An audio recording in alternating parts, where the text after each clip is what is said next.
Alam mo ba kung gaano kahirap magliwanag sa mundong puro dilim? Pero may isang tao, isang matandang may simpleng ngiti, na piniling maging ilaw. Siya ang papa ng mga tao. Hindi lang ng Katoliko, hindi lang ng simbahan, kundi ng bawat nilalang na naliligaw at naghahanap ng Diyos sa gitna ng gulo. Kung minsan, kailangan lang natin ng paalala na may kabutihan pa rin sa mundo. It was a moment of pure joy for them.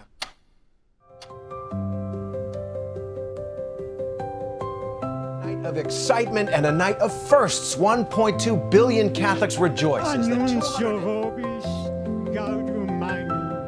Habemus Papa.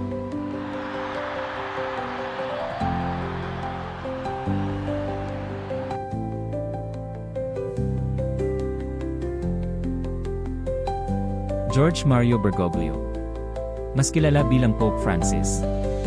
Unang papa mula sa Latin America. Isang Jesuit.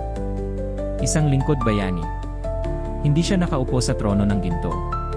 Mas pinili niyang lumakad sa putik ng lansangan. Hindi para maghari, kundi para maglingkod.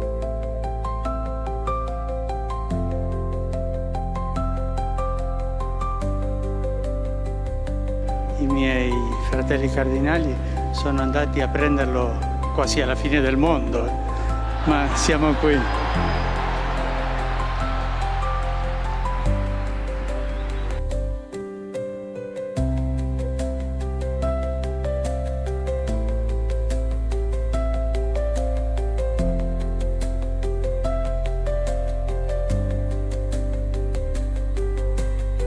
Hinugasan niya ang paa ng mga bilanggo. Niyakap ang may sakit. Pinuntahan ang mga hindi inaabot ng simbahan. Sa gitna ng digmaan, sa sakuna, sa pandemya, nananatili siyang tinig ng Diyos para sa tao. Tahimik man ang kanyang salita, malakas ang dating. Sa kanyang pagkilos, nabuhay ang ebanghelyo.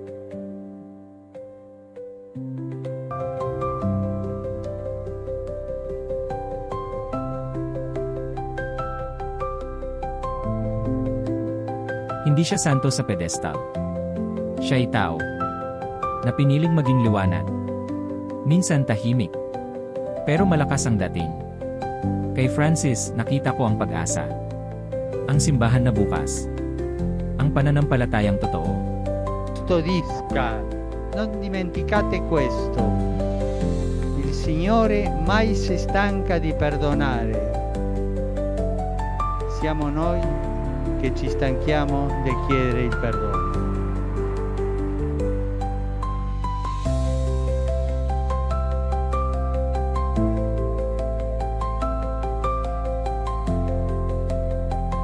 Ngayon, tumahimik na ang tinig niya. Pero ang alaala, buhay pa rin sa puso ng bawat Juan. Pope Francis, hindi mo kami iniwan. Pinaalalahanan mo lang kami kung paano magmahal. Pope Francis, salamat sa pag-ibig. Salamat sa pag-asa. Salamat sa Diyos na ipinakita mo. Ako si Juan, isang saksi sa kwento ng pag-ibig ni Pope Francis. Kung nadama mo ang pag-ibig ni Pope Francis, ay share mo ang video na to. Ipagpatuloy natin ang kanyang misyon sa puso, sa gawa, at sa pananampalataya. Pope Francis, hindi ka namin malilimutan. Salamat sa liwanag.